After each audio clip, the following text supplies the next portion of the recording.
नमस्कार, स्वागत है आपका खबर एचपी में। तो आइए जानते हैं हिमाचल के हर छोटे बड़े शहर से जुड़े 30 फटाफट बड़ी खबरों को। इससे पहले यदि आप वीडियो को लाइक नहीं किए हैं तो लाइक कर दीजिए और चैनल में नए तो चैनल को सब्सक्राइब कर लीजिए। और आप वीडियो को कहां से देख रहे हैं कमेंट बॉक्स में हमें जरूर बताइए।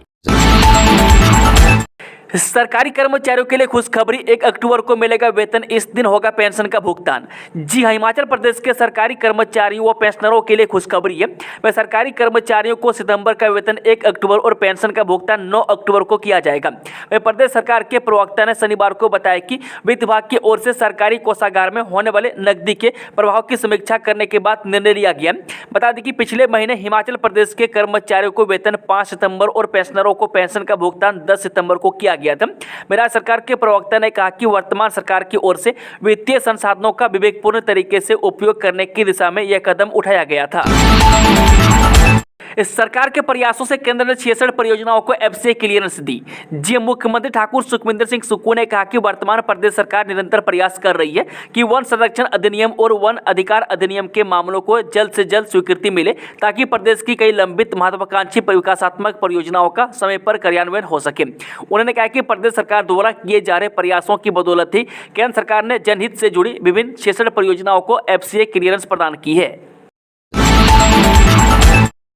विद्युत सब्सिडी वापस लेने पर स्टील यूनिट बंद, 2000 लोगों के रोजगार पर मंडराया संकट। जब प्रदेश सरकार द्वारा औद्योगिक इकाइयों को विद्युत आपूर्ति पर दी जा रही सब्सिडी वापस लेने के साइड इफेक्ट सामने आने शुरू हो गए। विद्युत सब्सिडी वापस लेने से बिजली बिलों के करोड़ों रुपये का बोझ पड़ने से स्टील निर्माता कंपनी सालसन स्टील ने अपने बिलासपुर जिले के ग्वालथाई औद्योगिक क्षेत्र में स्थापित स्टील यूनिट को बंद करने का निर्णय लिया है। इससे प्रत्यक्ष व अप्रत्यक्ष तौर से 2000 लोगों के रोजगार पर संकट आ गया। बता दें कि उपमंडल औद्योगिक संघ ने कहा कि मुख्यमंत्री सुखविंदर सिंह सुक्खू बयान दे रहे हैं कि प्रदेश में पड़ोसी राज्यों से 1 रुपये सस्ती बिजली मिल रही है, लेकिन उनका यह बयान हकीकत से कोसों दूर है। रिजल्ट के आधार पर तय होगी शिक्षकों की इंक्रीमेंट, विभाग ने बनाया प्रस्ताव। जब प्रदेश सरकार ने शिक्षकों की सालाना लगने वाली इंक्रीमेंट को लेकर बड़ा फैसला लिया। बोर्ड व नॉन बोर्ड परीक्षाओं के रिजल्ट ही अब शिक्षकों की इंक्रीमेंट तय करेंगे। अच्छे रिजल्ट देने वाले शिक्षकों को ही इंक्रीमेंट लगेगी। 0 और 25 से 30% से कम रिजल्ट देने वाले शिक्षकों को इंक्रीमेंट नहीं लगेगी। यदि शिक्षकों के रिजल्ट लगातार खराब आए तो उन्हें इससे हाथ धोना पड़ सकता है। बेहतर रिजल्ट आने पर ही शिक्षकों की इंक्रीमेंट लगेगी। बता दें कि शिक्षा विभाग ने इसको लेकर प्रस्ताव तैयार कर लिया, जिसे सरकार को भी मंजूरी के लिए भेज दिया गया। मंजूरी मिलते ही इस मामले में विभाग और सख्ती करेगा। गौरतलब है कि इस बार विभाग ने बोर्ड के खराब रिजल्ट पर 20 से 25 शिक्षकों की इंक्रीमेंट रोकी है। वही सूत्रों की माने तो विभाग ने 100% से लेकर 50% तक रिजल्ट देने पर शिक्षक को कितने इंक्रीमेंट लगानी है इसे श्रेणीबद्ध किया है। जिन शिक्षकों के स्कूलों का रिजल्ट 100% है उन्हें पूरी इंक्रीमेंट दी जाएगी। वही जिनका रिजल्ट 90 से 80 से 70 से 60 से 50% होगा उन्हें रिजल्ट के आधार पर इंक्रीमेंट दी जाएगी। क्या इस्तीफा देने वाले हैं विक्रमादित्य सिंह, मंत्री ने बताया चंडू खाने की खबर। जी हाल ही में विक्रमादित्य सिंह ने बयान दिया था कि हिमाचल में भी यूपी की तर्ज पर स्ट्रीट वेंडर्स को अपनी दुकान के बाहर अपनी आईडी लगानी होगी। इस बयान के बाद विक्रमादित्य सिंह को दिल्ली तलब किया गया था। बताया जा रहा है कि हाईकमान उनके बयान से खुश नहीं है। वे पार्टी और सरकार ने भी उनके बयान से अपना पल्ला झाड़ लिया। बता दें कि बीते कल केसी वेणुगोपाल के साथ उनकी स्ट्रीट वेंडर्स को लेकर दिए गए बयान को लेकर बैठक भी हुई थी। वहीं कांग्रेस प्रदेश अध्यक्ष प्रतिभा सिंह भी दिल्ली में मौजूद थे। बताया जा रहा है कि कांग्रेस विक्रमादित्य सिंह को उनसे अपना बयान वापस लेने के लिए कह रही है, क्योंकि उनका बयान पार्टी लाइन से मेल नहीं खाता। लेकिन विक्रमादित्य सिंह प्रदेश के हितों की सुरक्षा की बात कहकर अभी तक अपनी बात पर डटे हैं और अभी तक अपने बयान से पीछे हटने वाली बात नहीं कही है। हिमाचल में महंगाई की एक और मार, अब घर बनाना होगा महंगा, सुक्खू सरकार बढ़ाएगी 5 गुना शुल्क, जानिए कितने रुपये होंगे खर्च। जी हिमाचल प्रदेश में अब भवन बनाना महंगा होगा। नगर एवं ग्राम योजना विभाग ने हिमाचल प्रदेश नगर और ग्राम योजना नियम 2014 के संशोधन का प्रस्ताव किया है, जिससे सरकार को करोड़ों रुपये की आय होगी। अधिसूचना जारी कर भवन निर्माण और स्वीकृति से लेकर किसी भी बदलाव के लिए लगने वाले शुल्क को 5 गुना बढ़ा दिया। बता दें कि विभाग ने इस संबंध में 30 दिन में आपत्ति और सुझाव मांगे हैं, जिसके बाद इसे लागू कर दिया जाएगा। वहीं अन्य राज्यों के लोगों द्वारा आवासीय कॉलोनी बनाने और भवन निर्माण को लेकर अब 25,000 से 1 लाख रुपए की फीस निर्धारित की है। यह फीस पहले नहीं ली जाती थी। वहीं हिमाचल प्रदेश नगर और ग्राम योजना 12वां संशोधन नियम अधिसूचित किया है, जिसके तहत 4 से 6 बिस्वा मकान की स्वीकृति के लिए 2500 की जगह अब 10 से 12,000 रुपये लेंगे। कथित अवैध मस्जिदों के खिलाफ देवभूमि संघर्ष समिति ने प्रदेश भर में किया प्रदर्शन, सौंपे ज्ञापन। जी, हिमाचल प्रदेश में बन रही कथित अवैध मस्जिदों और मजारों के निर्माण पर रोक की मांग को लेकर शनिवार को देवभूमि संघर्ष समिति शिमला CTO चौक पर प्रदर्शन किया। प्रदेश भर में 18 जगहों पर प्रदर्शन किया गया। समिति ने चेताया कि अगर 5 अक्टूबर को हिंदू समाज के हित फैसला नहीं आया तो प्रदेश भर में जेल भरो आंदोलन शुरू किया जाएगा। इस दौरान लोगों ने प्रदेश सरकार और जिला प्रशासन के खिलाफ जमकर नारेबाजी की। उपायुक्त कार्यालय में प्रदर्शन के दौरान बड़ी संख्या में पुलिस बल तैनात रहा। वह सबसे पहले शुक्रवार सुबह 11:30 बजे उपायुक्त कार्यालय के बाहर देवभूमि संघर्ष समिति की अपील पर लोग एकत्रित हुए। यहां करीब 1.5 घंटे तक यहां प्रदर्शन और नारेबाजी के बाद लोअर बाजार होते हुए विरोध रैली निकाली गई। इसके बाद उपायुक्त शिमला को ज्ञापन सौंपा गया। वह प्रदर्शन को संबोधित करते हुए हिंदू संघर्ष समिति के सह संयोजक मदन ठाकुर ने कहा कि हिंदू समाज प्रदेश में 97% की आबादी का होने के बावजूद सरकार उनकी आवाज नहीं सुन रही है। वह संजौली में आम लोगों पर लाठीचार्ज किया गया। बाहरी राज्यों से बड़ी संख्या में आ रहे मुस्लिम समुदाय के लोग यहां के व्यवसाय और जमीनों पर कब्जा कर रहे हैं। हिमाचल में बड़ा प्रशासनिक फेरबदल, 12 SDM समेत 29 HAS अफसरों के तबादले। जी हां, राज्य सरकार ने बड़ा प्रशासनिक फेरबदल करते हुए 12 SDM समेत 29 HAS अधिकारियों के तबादले कर दिए। वह शुक्रवार रात करीब 10:30 बजे मुख्य सचिव की ओर से तबादलों की सूची जारी की गई है। बता दें कि HAS अधिकारी जितेंद्र सांचटा को SC OBC अल्पसंख्यक सशक्तिकरण विभाग में अतिरिक्त निदेशक लगाया गया। वहीं सुषमा वत्स को निजी शिक्षण संस्थान विनियामक आयोग में सचिव, नीरज गुप्ता को IGMC शिमला में अतिरिक्त निदेशक, राकेश कुमार शर्मा को AC to DC हमीरपुर और ईसा को राज्य बिजली बोर्ड में कार्यकारी निदेशक के पद पर नियुक्ति दी गई है। सीएम सुक्खू बोले पोंग में अगले साल शुरू होगा क्रूज फ्लोटिंग रेस्टोरेंट। जी, मुख्यमंत्री सुखविंदर सिंह सुक्खू ने कहा कि फतेहपुर विधानसभा क्षेत्र के मतियाल और जसवा परागपुर विधानसभा क्षेत्र के नंगल चौक में पोंग बांध जल क्रीड़ा गतिविधियों शुरू करने की अनुमति मिल गई है। वह पर्यटन विभाग जून 2025 तक shikara, cruise floating restaurant, house boat और अन्य जल आधारित खेल गतिविधियों का संचालन शुरू करने की योजना बना रहा है। बता दें कि पोंग बांध में साहसिक खेल गतिविधियों को शुरू करने का उद्देश्य कांगड़ा जिला में पर्यटकों की आमद में बढ़ोतरी करना है। हिमाचल प्रदेश जल क्रीड़ा गतिविधियों का प्रमुख केंद्र बनेगा। बता दें कि प्रदेश में पर्यटन को बढ़ावा देने के लिए जल संसाधनों का अधिकतम उपयोग सुनिश्चित किया जाएगा। वहीं जल क्रीड़ा आधारित गतिविधियों को प्रोत्साहन देकर हिमाचल देशी विदेशी पर्यटकों की पहली पसंद बनकर उभरेगा। राजकीय वरिष्ठ माध्यमिक स्कूलों से 170 सरप्लस प्रवक्ताओं के होंगे तबादले। जी, हिमाचल प्रदेश के राजकीय वरिष्ठ माध्यमिक स्कूलों में कार्यरत 170 सरप्लस प्रवक्ताओं के तबादले होंगे। उच्च शिक्षा निदेशालय ने आवश्यकता से अधिक नियुक्ति प्रवक्ताओं की सूची सरकार को भेज दी है। बता दें कि जिला मुख्यालयों से सटे स्कूलों में सरप्लस प्रवक्ताओं की संख्या अधिक है। शिक्षा मंत्री रोहित ठाकुर की मंजूरी के बाद दूर दराज और दुर्गम क्षेत्रों में इन्हें भेजा जाएगा। ऐसे स्कूलों की सूची भी बनाई जा रही है जहाँ शिक्षकों के पद रिक्त हैं और विद्यार्थियों की संख्या अधिक है। मुस्लिम पक्ष ने आयुक्त कोर्ट के फैसले को दी हाईकोर्ट में चुनौती, जाने पूरा मामला। जिला मुख्यालय के जेल रोड स्थित मस्जिद में बिना नक्शा अवैध निर्माण करने के मामले में आयुक्त कोर्ट के फैसले को मुस्लिम वेलफेयर कम्युनिटी के सदस्यों ने शुक्रवार को हाईकोर्ट में चुनौती दे दी है। वह नगर निगम मंडी के आयुक्त कोर्ट ने 12 सितंबर को मस्जिद में किए अवैध निर्माण को 30 दिन के भीतर गिराकर उसे पुरानी यथास्थिति में लाने का फैसला सुनाया था। वह फैसले के अनुसार मस्जिद में बिना नक्शा पास कर बनाई अवैध 2 मंजिलों को गिराने के आदेश थे। में फैसले के 15वें दिन मुस्लिम समुदाय के लोगों ने शिमला हाईकोर्ट में आयुक्त कोर्ट के फैसले पर स्टे लगाने की मांग की है।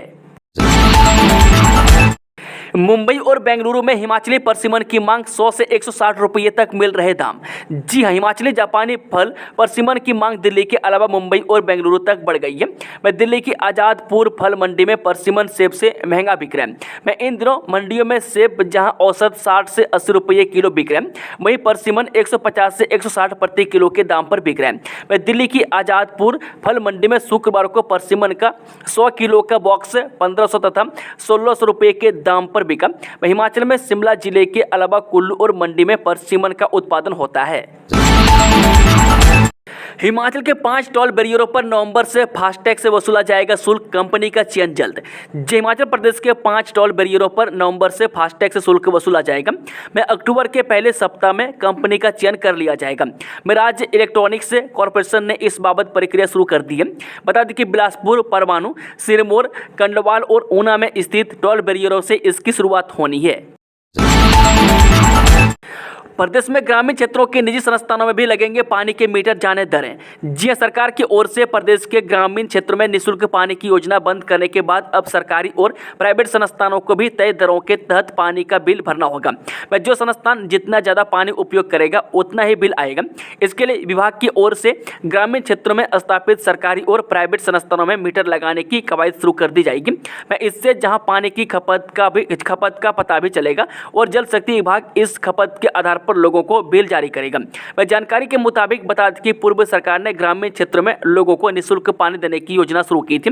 इसके बाद कई संस्थान घरेलू कनेक्शन से ही पानी का अपनी इच्छा से उपयोग कर रहे थे। थुनाग हॉर्टिकल्चर कॉलेज को भी बंद कर रही सरकार, 10 करोड़ की धनराशि वापस मंगवा ली।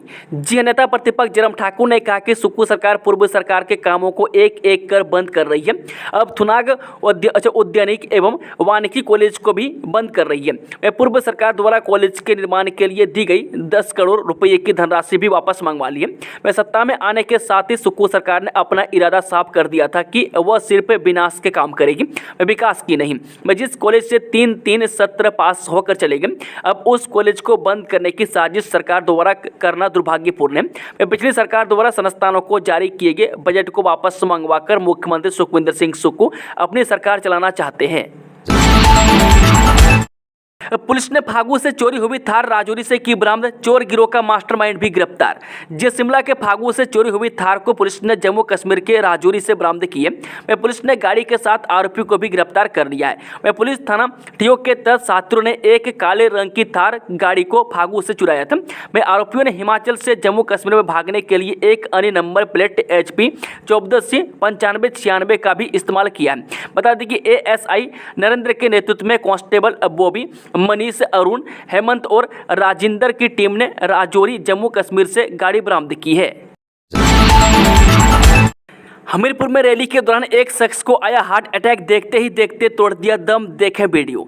देवभूमि संघर्ष समिति हमीरपुर की रैली में एक व्यक्ति की हार्ट अटैक से मौत हो गई। उपायुक्त कार्यालय परिसर में अचानक ही व्यक्ति को हृदयघात हो गया तथा जब मरीज अस्पताल पहुंचाया गया तो इसने दम तोड़ दिया था। मृतक की उम्र 49 साल बताई जा रही है। सूचना मिलने के बाद पुलिस ने शव को कब्जे में लेकर पोस्टमार्टम करवाने की प्रक्रिया को शुरू कर दिया। बता दें कि शनिवार सुबह के समय देवभूमि संघर्ष समिति ने वक्फ बोर्ड को समाप्त करने तथा मस्जिद तथा मजारों के अवैध निर्माण को रोकने को लेकर एक विशाल रैली हमीरपुर शहर में आयोजित की। रैली उपायुक्त को ज्ञापन देने के लिए जा रही थी। इसी दौरान रैली में शामिल एक व्यक्ति को अचानक उपायुक्त कार्यालय परिसर में हार्ट अटैक आ गया। यहाँ बेसुध होकर गिर पड़ा। यहाँ उपस्थित पुलिस कर्मचारियों ने इसकी स्थिति को देखते हुए इसे मेडिकल कॉलेज हमीरपुर भेजा। मेडिकल कॉलेज हमीरपुर में जांच के दौरान ही व्यक्ति मृत पाया गया। HPO के हॉस्टल की 5वीं मंजिल से गिरा किन्नौर का छात्र, मौके पर मौत। जी HPO के हॉस्टल से गिरने से गत देर रात युवक की दर्दनाक मौत हो गई है। हादसा शुक्रवार देर रात को पेश आया। हिमाचल प्रदेश विश्वविद्यालय के शहीद भगत सिंह हॉस्टल में एक किन्नौर का छात्र की 5वीं मंजिल से गिरने से मौके पर ही उसकी दर्दनाक मौत हो गई है। बताया जा रहा है कि मृतक युवक हिमाचल प्रदेश विश्वविद्यालय में विधि विभाग में प्रथम वर्ष का छात्र था। मृतक युवक की पहचान किन्नौर जिले के रहने वाले अखिल के रूप में हुई है। हिमाचल प्रदेश विश्वविद्यालय में युवक हॉस्टल से कैसे गिरा इसका पता नहीं चल पाया है। अब इस दिन बिलासपुर आएंगे नड्डा, यह है कारण। जी हरियाणा राज्य में विधानसभा चुनाव प्रचार में व्यस्तता के चलते बीजेपी के राष्ट्रीय अध्यक्ष एवं केंद्रीय स्वास्थ्य और उर्वरक रसायन मंत्री JP नड्डा के हिमाचल दौरे के शेड्यूल में बदलाव हुआ है। अब 3 दिन के बजाय 2 दिवसीय दौरा तय हुआ है। 3 अक्टूबर को हरियाणा में चुनाव प्रचार का अंतिम दिन है। लिहाजा उस दिन शाम तक प्रचार में व्यस्त रहने की वजह से अब 4 अक्टूबर को बिलासपुर आने का कार्यक्रम तय हुआ है। JP नड्डा 5 अक्टूबर को शिमला रवाना होंगे और उसी दिन सिरमौर जिला के नाहन में प्रस्तावित कार्यक्रम में जाएंगे। वहीं टेंटेटिव शेड्यूल के तहत JP नड्डा सुबह 10 बजे बिलासपुर पहुंचेंगे और भाषा विभाग के ऑडिटोरियम में प्रस्तावित कार्यक्रम में शिरकत करेंगे। पीएम जनजातीय उन्नत ग्राम योजना 270 गांवों में क्या है और क्या चाहिए, जल्द बताइए। जी, प्रधानमंत्री जनजातीय उन्नत ग्राम योजना को लेकर शुक्रवार को दिल्ली में चर्चा की गई। वहां सभी राज्यों के जनजातीय विकास विभाग के अधिकारी बुलाए गए थे, जिसमें हिमाचल के अधिकारी भी शामिल हुए। वहां बताया गया कि किस तरह से केंद्र सरकार की इस नई योजना का लाभ राज्यों को मिल सकेगा। हिमाचल प्रदेश से भी इसमें प्रोजेक्ट रिपोर्ट मांगी गई है और कहा गया है कि वह रिपोर्ट में बताया कि जिन 270 गाँवों को योजना में शामिल किया गया वहां पर किस तरह की जरूरतें हैं, जनजातीय विकास के लिए सरकार ने अब तक क्या कुछ किया है और आगे क्या करना चाहते हैं। बता दें कि केंद्र सरकार के विभिन्न 18 मंत्रालयों की 25 योजनाओं में हिमाचल के जनजातीय क्षेत्रों को विकास के लिए पैसा मिलेगा। हिमाचल के योजना क्षेत्र में बढ़ेगी भवन निर्माण फीस। जी हां, हिमाचल के योजना क्षेत्र में भवन निर्माण से संबंधित शुल्क बढ़ने जा रहे हैं। वे साथ ही भवन निर्माण से संबंधित नियम में भी बड़े बदलाव सरकार ने किए हैं। इस बारे में टाउन एंड कंट्री प्लानिंग विभाग ने 2 ड्राफ्ट नोटिफिकेशन जारी किए हैं और लोगों से 30 दिन के भीतर आपत्तियां और सुझाव मांगे हैं। ये नोटिफिकेशन टीसीपी के प्रधान सचिव देवेश कुमार की ओर से जारी हुई है। बता दें कि राज्य सरकार टाउन एंड कंट्री प्लानिंग नियम में 10 साल के बाद यह बदलाव करने जा रही है। बता दें कि इन नियम में 12वें संशोधन के तहत भवन निर्माण शुल्क बढ़ाने का प्रस्ताव किया गया। प्लानिंग एरिया से बाहर शहरी निकाय यानी नगर पालिका और नगर पंचायत में यह फीस 90% और 80% की दर से लागू होगी। उद्योगों वाले विशेष क्षेत्र प्राधिकरण में इस फीस को लगाने की स्वतंत्रता होगी, लेकिन नगर निगम क्षेत्र में निर्धारित फीस से कम नहीं होगा। निजी बसों की चुनाव ड्यूटी से नहीं होगी परेशानी। जी हां, हिमाचल प्रदेश से चुनाव ड्यूटी के लिए विशेष रूप से प्राइवेट बसों को भेजा गया है, जिनकी वजह से यहां आम जनता को किसी भी प्रकार की दिक्कत नहीं होगी। बता दें कि आम जनता को सुविधा जारी रहे, इसके लिए प्राइवेट बस ऑपरेटरों ने वैकल्पिक व्यवस्था की है, जिससे रूट फैलने होंगे। बताया जाता है कि जम्मू कश्मीर के लिए यहाँ से 308 बसें भेजी गई है और प्रतिदिन 5300 रुपये किराए के हिसाब से ये बसें जम्मू कश्मीर में चल रही है। वहाँ पर चुनाव ड्यूटी पर लगे कर्मचारियों को लाने व ले जाने की सुविधा इन बसों के माध्यम से दी जा रही है। बता दें कि पहली बार है कि प्रदेश से बाहर इस तरह से प्राइवेट बसों को भेजा गया है। Himachal Pradesh private bus operator union के अध्यक्ष राजेश प्रासर ने बताया कि प्रदेश के कुल्लू, मंडी, बिलासपुर, हमीरपुर, नालागढ़, ऊना, कांगड़ा व चंबा से प्राइवेट बसों को जम्मू कश्मीर भेजा गया, क्योंकि चुनाव की ड्यूटी इसेंशियल सर्विसेज में आती है और सरकार ने इसके लिए विशेष रूप से व्यवस्था कर रखी है। वहां पर 5300 रुपये प्रतिदिन के हिसाब से बसों को चुनाव ड्यूटी का खर्चा दिया जा रहा है। बिलासपुर से भुंतर शुरू होंगी चौपर सेवाएं। जी हां, बाहरी राज्यों से हिमाचल में घूमने फिरने के लिए आने वाले पर्यटक बिलासपुर की गोविंद सागर झील में क्रूज, शिकारे व हाईटेक मोटर बोट्स की सैर करने के साथ चौपर सेवाओं का लाभ भी उठा सकेंगे। क्रूज चलाने वाली हिमालयन एडवेंचर कंपनी ने जिला प्रशासन के समक्ष चौपर सेवाएं शुरू करने का प्रस्ताव रखा है। इसके तहत बाहर से आने वाले पर्यटकों को टूर पैकेज दिया जाएगा, जिसमें गोविंद सागर झील में क्रूज का नजारा लेने के साथ साथ बिलासपुर से भुंतर के लिए चौपर सेवाओं का आनंद भी उठाया जा सकेगा।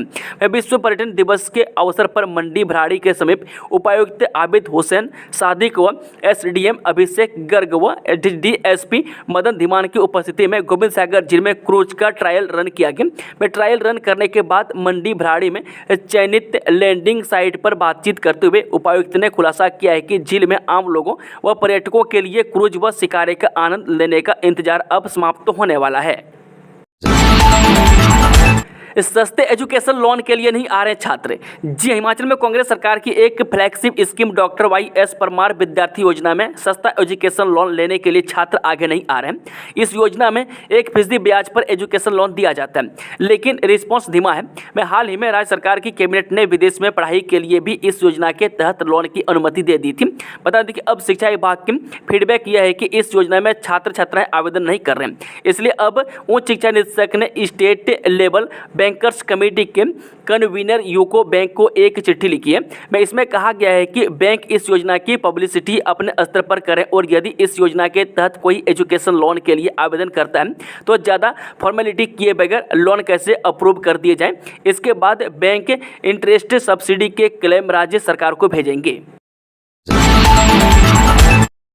विशेष अधिकार हनन नोटिस वापस लें सरकार। जी सचिवालय सेवाएं कर्मचारी महासंघ ने साफ कर दिया है कि यदि सरकार उनकी मांगों को जल्द मान लेती है तो ठीक रहेगा। हालांकि वार्ता के जरिए ही वे अपनी मांगों को हल करवाना चाहते हैं, मगर वह तभी संभव है जब मुख्यमंत्री व मुख्य सचिव के साथ उनकी बैठक हो। मुख्यमंत्री के सचिव के साथ ही बैठक हुई है। इस पर सचिवालय सेवाएं महासंघ ने कहा है कि पहले उनकी मांगों को मान लिया जाए, अन्यथा वह झुकने वाले नहीं है। वे 5 यूनियनों के महासंघ के अध्यक्ष संजीव शर्मा ने कहा कि कर्मचारी नेताओं के खिलाफ जो प्रिविलेज मोशन विधानसभा में लाए गए वह उनको वापस लिया जाए। इसके साथ सचिवालय प्रशासन ने जो मेमो उनको दिए वह उनको भी वापस लिया जाए, जिसके बाद डीए व एरियर की मांग को पूरा करें, क्योंकि वह पूरे प्रदेश के कर्मचारियों की मांग है। इन मांगों को पूरा करने के लिए मुख्य सचिव के साथ 1 अक्टूबर तक बैठक का इंतजार इन कर्मचारी को है। बता दें कि इनका कहना है कि यदि 1 अक्टूबर तक मुख्य सचिव के साथ बैठक हो जाए और फिर मुख्यमंत्री के स्वस्थ होते ही 3-4 दिन में सीएम के साथ उनकी बैठक हो जाए तो ही वे मानेंगे, अन्यथा उन्हें आगामी रणनीति बनाने पर मजबूर होना पड़ेगा। संजीव शर्मा ने कहा कि सचिवालय का कर्मचारी न कभी झुका है और न ही कभी डरा है।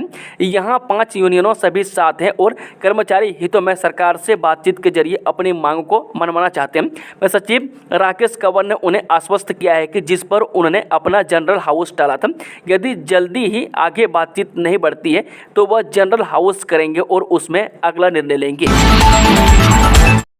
परवाणु की मोरपेन कंपनी में भीषण आग। जी औद्योगिक नगर परवाणु के सेक्टर 2 स्थित उद्योग मोरपेन कंपनी में सुबह आग लग गई।